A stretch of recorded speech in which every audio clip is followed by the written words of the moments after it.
السلام علیکم ورحمۃ اللہ وبرکاتہ۔ آج ہم سورۃ فاتحہ کی لاسٹ آیات کا ترجمہ اور تفسیر کریں گے۔ تو ہمارے پاس آیات جو ہیں لاسٹ آیات وہ آیت نمبر 7 ہے۔ پہلے ہم لفظی ترجمہ کریں گے، پھر بامحاورہ ترجمہ اور پھر اس کے بعد مختصر تفسیر کریں گے۔ تو چلیے شروع کرتے ہیں۔ اعوذ باللہ من الشیطان الرجیم، بسم اللہ الرحمن الرحیم۔ صراط الذین انعمت علیہم غیر المغضوب علیہم ولا الضالین۔ صراط الذین، صراط راستہ، الذین وہ جو کہ، ان لوگوں کو جو، وہ جو، یہ اس کے ترجمے ہیں، مطلب کہ وہ جو کہ ہی یا وہ انہوں نے یا ان لوگوں نے، یہ ترجمہ ہوتا ہے۔ انعمت تو نے انعام کیا، علیہم جن پر، علیہ اللہ کا ترجمہ ہوتا ہے پر، ہم کا ترجمہ ہم ہم اس سے بنا ہے، علیہم حروف جارہ اس پہ داخل ہوا تو یہ ہم سے ہم بن گیا، تو یہ اس کا ترجمہ ہم کا ہوتا ہے ان، ٹھیک ہے، علیہم ان پر، یعنی جن پر یہاں پہ ہم کہیں گے صراط الذین انعمت علیہم، راستہ ان لوگوں کا انعام کیا تو نے جن پر، ان لوگوں کا راستہ جن پہ تو نے انعام کیا۔ غیر المغضوبی، غیر کا ترجمہ ہوتا ہے علاوہ، سوائے، نہ جس کا ترجمہ آتا ہے نہ کے بھی کہہ سکتے ہیں، غیر المغضوبی نہ کہ وہ جو کہ غصہ کیا ہوا ہے، مغضوب غصہ کیا ہوا ہے، علیہم جن پر، یعنی کہ علاوہ ان لوگوں کے راستے کے جن پہ غصہ کیا ہوا ہے، ان لوگوں کے راستے کے سوا، یعنی کہ تو ہمیں اللہ انعام والوں کے راستے پر کر چلا، لیکن ان لوگوں کے راستے پہ مت چلا جن پہ تیرا غضب ہوا، ولا الضالین اور نہ ہی گمراہوں کے راستے پہ، یعنی جو راستے سے بھٹکے ہوئے ہیں ان کے راستے پہ بھی مت چلانا، یعنی دعا کی جا رہی ہے کن کے راستے پہ چلا، جن پہ تیرا انعام ہوا، جن پہ تیری نعمتیں نازل ہوئی، اور کن لوگوں کے راستے سے بچا کہ جن پہ تیرا غضب ہوا، اور ان لوگوں کے راستے سے بچا جو کہ بھٹکے ہوئے ہیں راستے سے، یعنی راستہ تو ان کو ملا لیکن راستے سے بھٹک گئے۔ اس کا ہم بامحاورہ ترجمہ کرتے ہیں اب۔ ان لوگوں کے راستے کی راہ دکھا جن پر تو نے انعام کیا، نہ کہ ان لوگوں کے راستے کی جن پر غضب نازل ہوا ہے، اور نہ ان کے راستے کی جو بھٹکے ہوئے ہیں۔ تو کیا فرمایا اللہ تعالیٰ نے کہ کیا دعا کرو؟ انعام والے راستے پہ چلنے کی، انعام والوں کے راستے پہ چلنے کی دعا کرو، بھٹکے ہوئے کی راستوں پہ چلنے کی دعا نہ کرو، اور نہ ہی جن پہ غصہ کیا اللہ تعالیٰ نے۔ تو اس سے پہلے کون تھے جو سیدھے راستے پر چلے؟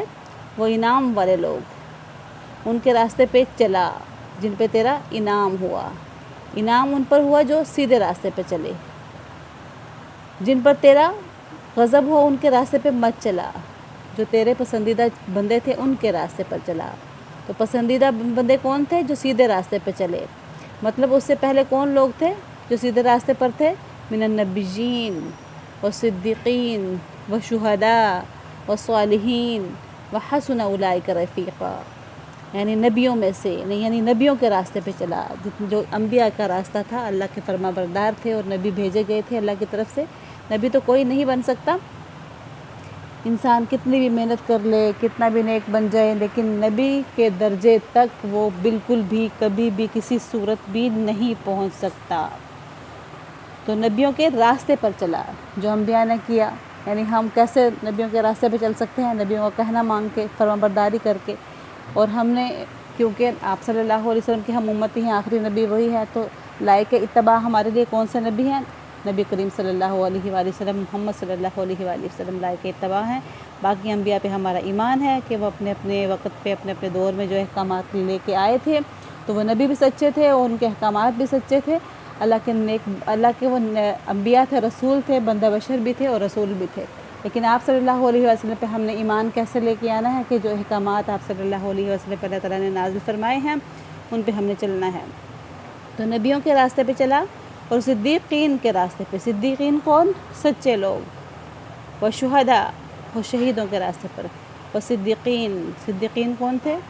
جو تصدیق کی، جنہوں نے حق کی تصدیق کی، جیسے کہ حضرت ابوبکر صدیق رضی اللہ تعالیٰ عنہ، کہ انہوں نے آپ صلی اللہ علیہ وآلہ وسلم کو اس وقت انہوں نے آپ صلی اللہ علیہ وسلم کی تصدیق کی اور تب آپ کو سچا جانا جب سب نے آپ کو جھٹلایا۔ ایک واقعہ ہے جب آپ صلی اللہ علیہ وآلہ وسلم معراج پہ تشریف لے گئے تھے اور یہ واقعہ ہر ایک کی زبان پہ تھا، تو لوگ نعوذ باللہ آپ صلی اللہ علیہ وسلم کو پاگل، دیوانہ، مجنون وغیرہ کے الفاظ سے پکار رہے تھے اور یہی کہہ رہے تھے آپس میں کہ یہ محمد یہ کہتا ہے جھوٹ ہے۔ تو یہی واقعہ حضرت ابوبکر صدیق سے کسی نے کہا کہ تو مانے گا کہ ایک شخص جو ہے وہ راتوں رات گیا اور رات کے وقت رات کے حصے میں جا کر وہ پھر مسجد اقصیٰ گیا، اس کے بعد مسجد اقصیٰ سے پھر آسمانوں کی سیر کی، آسمانوں کا سفر کیا۔ تو یہ ایسا ایک شخص ایسا کہتا ہے، تو حضرت ابوبکر صدیق نے فرمایا کہ کیا وہ نبی محمد صلی اللہ علیہ وسلم کہتے ہیں؟ انہوں نے کہا کہ ہاں۔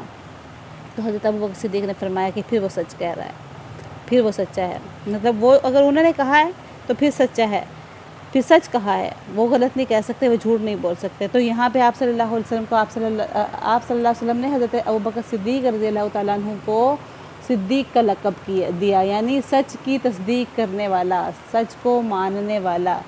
تو ہمیں اے اللہ ہمیں سچوں میں سے بنا، صدیقین میں سے بنا، یعنی سچوں میں سے بنا، اور سچ کی تصدیق کرنے والا بنا، سچ کو ماننے والا بنا۔ تو اس کے علاوہ کون لوگ؟ شہداء جیسے کہ حضرت عمر فاروق رضی اللہ تعالیٰ عنہ، جیسے کہ حضرت عثمان غنی رضی اللہ تعالیٰ عنہ، جیسے کہ حضرت علی المرتضیٰ، جیسے کہ حضرت معاویہ رضی اللہ تعالیٰ عنہ، حسین رضی اللہ تعالیٰ عنہ۔ اس کے ساتھ بہت لمبی لسٹ ہے جو کہ شہداء کی ہے۔ یہ شہداء کون ہوتے ہیں؟ جو کہ وقت آنے پر اسلام کے لیے نہ صرف اپنا مال اور اپنا وقت لگاتے ہیں بلکہ اپنی جان کی بھی پرواہ نہیں کرتے ہیں اور اپنی جان بھی اللہ کی راہ میں شہید کر دیتے ہیں۔ اور اس کے علاوہ وہ صالحین میں سے بنا۔ صالحین کون لوگ؟ اور نیکوکار لوگ جو نیکیاں کرتے ہیں، نیکیوں میں بڑھ چڑھ کر حصہ لیتے ہیں۔ تو آج کے دور میں بھی نیکیوں میں حصہ لینا بہت مشکل ہو گیا ہے۔ جو بھی نیکیوں والے کام کرتے ہیں ان کو لوگ کس قسم کے القابات سے نوازتے ہیں اور کیا ان کے راستے میں روڑے اٹکاتے ہیں اور کس مصیبت میں ان کو نہیں جو ہے آزماتے۔ تو ہمیں کیا کرنا ہے؟ ہمیں اس دور میں بھی نیکیوں والے کام کرنے ہیں، اور یہ جو دور ہے، یہ جو گیا گزرا دور ہے، اس میں اگر ہم نیک کام کرتے ہیں تو اللہ تعالیٰ بہت مرتبہ عطا فرماتا ہے۔ سنتوں کی جو ہے آج کل جو ہے سنتوں کو قربان کیا جا رہا ہے، سنتوں سے پیچھے ہٹتے جا رہے ہیں، سنتوں کا مذاق اڑایا جاتا ہے، سنتوں کو اچھا نہیں سمجھا جاتا۔ تو اس دور میں جو کوئی، اللہ کے نبی نے فرمایا کہ جو ایک ایسا دور آئے گا جب سنتیں جو ہیں وہ ختم ہوتی چلی جائیں گی، جو ایک سنت کو زندہ کرے گا اس کو 70 شہیدوں کے برابر ثواب ملے گا۔ تو آج کل ہم کتنی ایسی سنتے ہیں جن کو ہم شرم کا باعث سمجھتے ہیں۔ تو سنتوں پہ چلنا ہے اور نیکیوں کا اتباع کرنا ہے اور نیکیوں کا سبق دینا ہے اور برائیوں سے منع کرنا ہے۔ وحسن اولئک رفیقا، اور کیا ہی اچھے وہ ساتھی ہیں، یعنی جتنے بھی لوگ جو ہیں نبیوں کے راستے پہ چلے، جو صدیقین کے راستے پہ چلے، وہ شہداء کے راستے پہ چلیں گے اور تمام نیکوکاروں کے راستے پہ چلیں گے تو یہ ان کے بہت ہی اچھے ساتھی بنیں گے۔ ظاہر ہے ان کے راستے پہ چلیں گے تو ان کے ساتھی کون ہوں گے؟ یہی لوگ ہوں گے، اور انہی کے ساتھی آخرت میں اللہ تعالیٰ ان کو بنائے گا۔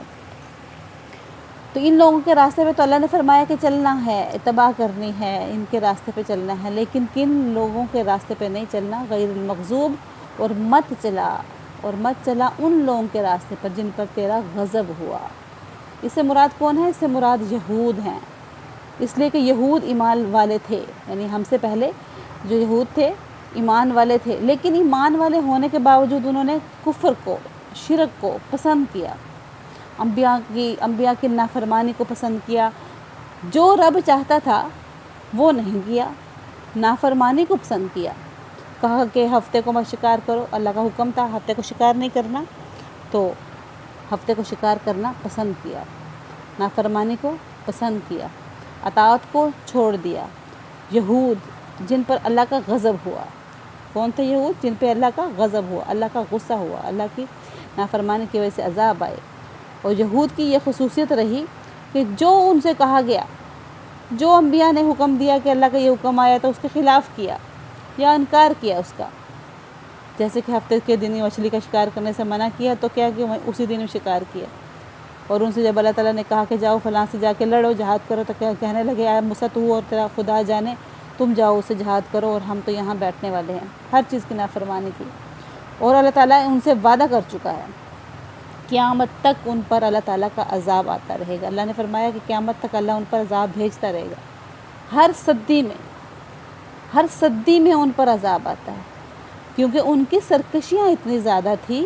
تو اللہ تعالیٰ نے ہمیں یہ دعا سکھائی کہ ہم یہ دعا مانگے کہ انعام والوں کے راستے پہ اللہ ہمیں چلا، اور ان کے راستے پہ مت چلا جن پر تیرا غضب ہوا، یعنی ان لوگوں کے طریقوں پہ مت چلا، جیسے کہ یہود ہیں تو ان کے طریقوں پہ مت چلا جن پہ تیرا غضب ہوا، یہاں مراد یہود ہی ہیں۔ آگے ہے بولے ضالین، اور گمراہوں کے راستے پہ مت چلا، اور جو اپنے راستے سے بھٹک گئے تھے، یعنی اللہ تعالیٰ نے ان کو بھی جو ہے ایمان والا بنایا تھا، لیکن ایمان والے ہونے کے باوجود وہ اپنے راستے پہ بھٹک گئے تھے اپنے راستے سے، تو ان کے راستے پہ بھی مت چلا، اور ان کے طریقوں پر مت چلا جو تیرے راستے سے بھٹک گئے تھے، گمراہ ہو گئے تھے۔ ان سے مراد کون ہے؟ نصارہ ہیں۔ نصارہ کون ہے؟ عیسائی۔ اس لیے کہ یہودیوں کو انبیاء دیے گئے تو انہوں نے ان کو قتل کیا۔ ایک یہودی تھے جن کو انبیاء دیا گیا تو کیا قتل کر دیتے تھے وہ، اور خلاف کرتے تھے ان کے کاموں کے۔ اور نصارہ کو نبی دیے گئے تو انہوں نے خدا ہی بنا لیا۔ دونوں نے غلط کیا۔ ایک فرقہ جو تھا وہ حد سے پیچھے رہ گیا، اور ایک حد سے آگے بڑھ گیا۔ جو ان کے رائٹس تھے، جو ان کا حق تھا، وہ ادا نہیں کیا، بلکہ کیا کیا؟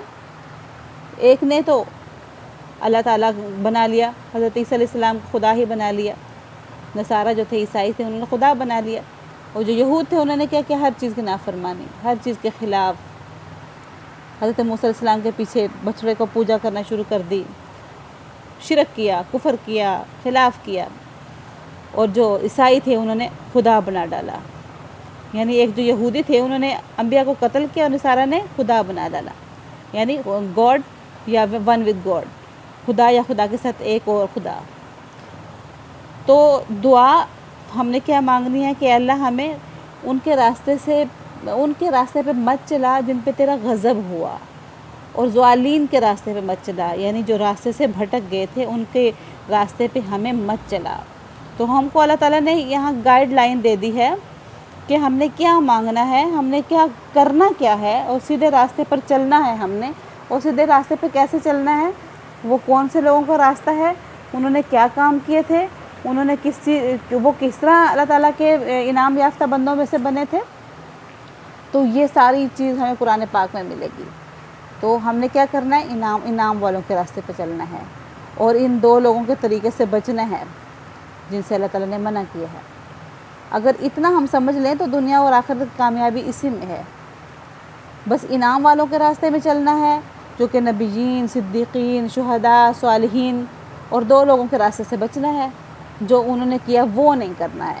مطلب ایمان لانے کے بعد، کلمہ پڑھنے کے بعد، اللہ اس کو رسول کو ماننے کے بعد صراط مستقیم پر اگر ہم ہیں اور ایمان والوں کے راستے پر ہیں تو ان طریقوں سے بچنا ہے ہم نے جو کہ ضالین نے کیے، جو کہ مغضوب لوگوں نے کیے، جس طرح سے یہود نے کام کیے جن پر اللہ کا غضب ہوا تھا، اور جس طرح کے وہ جو ظالم کون تھے؟ جو عیسائی تھے، ان کے طریقوں سے ہم نے بچنا ہے۔ اور اگر یہ کر لیتے ہیں تو انشاءاللہ وہ عزیز دنیا میں بھی کامیاب ہیں اور آخرت میں بھی کامیاب ہیں۔ اب انعام والوں کی راہ کیسی ہے؟ صراط مستقیم کیا ہے؟ قرآن پاک یہاں سے شروع ہو رہا ہے، سورۃ فاتحہ کے بعد الف لام میم، یہاں سے قرآن پاک شروع ہو رہا ہے۔ یہاں آپ تفصیل سے بتایا جا رہا ہے کہ ایمان والے یعنی صحیح مومن کون ہیں، اور یہود کون لوگ تھے، وہ کیا کرتے تھے، ہم نے ان کے خلاف کیا کرنا ہے، کیونکہ انہوں نے اپنے نبی اور خدا کے احکامات کے خلاف کیا تو ہم نے بھی ان کے خلاف کرنا ہے۔ آپ صلی اللہ علیہ وسلم نے ہمیشہ یہودیوں کے خلاف کیا۔ آپ صلی اللہ علیہ وآلہ وسلم جب مدینہ میں تشریف لائے، آپ کو پتہ چلا کہ یہود 10 محرم کا روزہ رکھتے ہیں، تو آپ نے ان سے پوچھا لوگوں سے کہ 10 محرم کا روزہ کیوں رکھتے ہیں؟ لوگوں نے بتایا کہ اس دن حضرت موسیٰ علیہ السلام کو فرعون سے خلاصی ملی تھی، اور اس دن ان کے لیے عید کا دن ہے، اس دن یہ روزہ رکھتے ہیں۔ تو آپ نے فرمایا موسیٰ علیہ السلام پہ ہمارا حق زیادہ ہے، تو آپ نے روزہ رکھا۔ تو یہود خوش ہو گئے، انہوں نے سمجھا کہ محمد بھی وہی کر رہا ہے جو ہم کرتے تھے، وہ بہت خوش ہوئے۔ جب آپ صلی اللہ علیہ وسلم کو پتہ چلا تو آپ نے فرمایا کہ اگلے سال اگر میں زندہ رہا تو میں 2 روزے رکھوں گا۔ تو اس لیے ہمیں یا تو 9-10 محرم کا روزہ رکھنا چاہیے، یا پھر 10 اور 11 کا روزہ رکھنا چاہیے۔ اب امت یہی کرتی ہے، یعنی اللہ کے نبی نے کیا کیا؟ جو یہود نے کیا اس کے برخلاف کیا، یہود و نصارہ آپ نے فرمایا کہ یہود و نصارہ جو ہیں وہ داڑھیوں کو رنگتے نہیں ہیں، اس زمانے میں داڑھیوں کو وہ رنگتے نہیں تھے، سفید ہی بال چھوڑتے، تو آپ نے اس کو الٹ کیا، داڑھیوں کو رنگنے کا کہا، یعنی مہندی لگاؤ اپنی داڑھیوں کو، یعنی سفید ہونے کے بعد مہندی لگانے کا کہا۔ آپ نے ہمیشہ ان کے کام کے برخلاف کیا، کیونکہ انہوں نے اللہ تعالیٰ کے برخلاف ہمیشہ کام کیے، جیسے اللہ نے کہا، جیسے اللہ تعالیٰ نے فرمایا، اس کا اللہ کا کہنا انہوں نے نہیں مانا، اپنی مرضیاں کی۔ آپ نے فرمایا کہ تم مجھے عیسیٰ کی طرح مت چڑھا دینا، یہ بھی حکم ہے ہم سب کے لیے کہ جیسے عیسیٰ علیہ السلام کی قوم نے عیسیٰ علیہ السلام کو بڑھا دیا، چڑھا دیا، ایسے میرے ساتھ نہ کرنا۔ فرمایا کہ میری ذات میں غلو مت کرنا، میں اللہ کا بندہ ہوں اور اللہ کا رسول ہوں، تو حد سے مت بڑھا دینا مجھے۔ تو اللہ تعالیٰ کے بندے ہیں، رسول ہیں، قرآن پاک میں ہے یہ ذکر، لیکن آپ صلی اللہ علیہ وسلم افضل البشر ہیں، افضل البشر ہیں بندے ہیں اللہ تعالیٰ کے، لیکن افضل بندے ہیں، اور پھر اللہ کے رسول ہیں۔ جتنے بھی رسول آئے ہیں، جتنے بھی نبی آئے ہیں، سب کے سب بشر تھے۔ تو یہاں پہ ہم لوگ بہت ہی افسوس کے ساتھ ہمیں کہنا پڑتا ہے کہ لوگ قرآن پاک سمجھنا نہیں چاہتے، پھر کہتے ہیں کہ ہم تو سیدھے راستے پر ہیں، سمجھتے نہیں ہیں، دلیل پاس نہیں ہے، قرآن کیا ہے، کیا کہہ رہا ہے، کچھ پتہ نہیں ہے، لیکن کہتے ہیں کہ ہم سیدھے راستے پہ ہیں۔ تو یہ قرآن پاک جو ہے انبیاء کے واقعات سے بھرا ہوا ہے، نیک لوگوں کے واقعات سے بھرا ہوا ہے۔ تو نیک لوگ کون، جن کے بارے میں اللہ تعالیٰ نے فرمایا کہ جن پہ انعام ہوا، ان کے واقعات ہیں اس میں، پھر ان کے انجام خیر کی بشارتیں ہیں، اللہ تعالیٰ نے ان کے ساتھ کیا اچھا سلوک کیا اور کیا ان کو آخرت میں بدلہ ملے گا، اور کافروں کے ساتھ اللہ تعالیٰ نے کیا کیا، جو ان کی تباہیاں تھیں، یہ سارے واقعات سے قرآن پاک بھرا ہوا ہے۔ اور پھر آخرت میں ان کافروں کا کیا بد انجام ہوگا کہ اللہ تعالیٰ نے جہنم جو ہے وہ ان کے لیے تیار کر رکھی ہے۔ تو ہم نے بھی کیا کرنا ہے آج کے زمانے میں، ہم کرتے کیا ہیں اور کرنا کیا چاہیے؟ آج کے زمانے میں ہم لوگ جو یہود کرتے ہیں، جو عیسائی کرتے ہیں، جو انگریز کر رہا ہے وہی ہم نے کرنا ہے، جو انہوں نے کپڑے پہنے وہی ہم نے پہنے۔ آپ صلی اللہ علیہ وسلم نے فرمایا کہ مشابہت بھی ان کی اختیار نہ کرو، جو ان کی مشابہت اختیار کرے گا وہ انہی میں سے ہوگا۔ ہم لوگ ہر چیز میں ان کی مشابہت اختیار کرتے ہیں۔ ہم نے جو ہے شلوار قمیض چھوڑ کے، دوپٹہ چھوڑ کے جو ہے وہ ہم نے پینٹ شرٹ پہننا شروع کر دی۔ پہلے ہم نے دوپٹے اتارے، خالی قمیضیں شلواریں پہننا شروع کیا، پینٹ شرٹیں بھی چل گئیں، اور پھر غضب ہے خدا کا کہ پینٹ شرٹ کے اندر بھی جو ہے وہ پینٹوں کے اندر بھی وہ کٹ مار کے ان کو پھاڑ کے تو اس کو بھی رواج بنا لیا گیا۔ جو یہود نے کیا، جو عیسائیوں نے کیا، اس کو ہم نے ہم ماڈرن سمجھتے ہیں، ہم نے اپنا شیوا بنا لیا، اس کو ہم نے کیا سمجھا کہ یہ تہذیب ہے، اپنی تہذیب چھوڑ دی، اپنا تمدن چھوڑ دیا، اس کو فیشن سمجھ کے جو انہوں نے کیا، غلط سلط کیا، وہ ہم نے اس کو اپنا لیا۔ اللہ تعالیٰ ہم سب کو ہدایت کی توفیق عطا فرمائے اور ہمیں سیدھے راستے پہ چلنے کی توفیق عطا فرمائے۔ وما علینا الا البلاغ المبین۔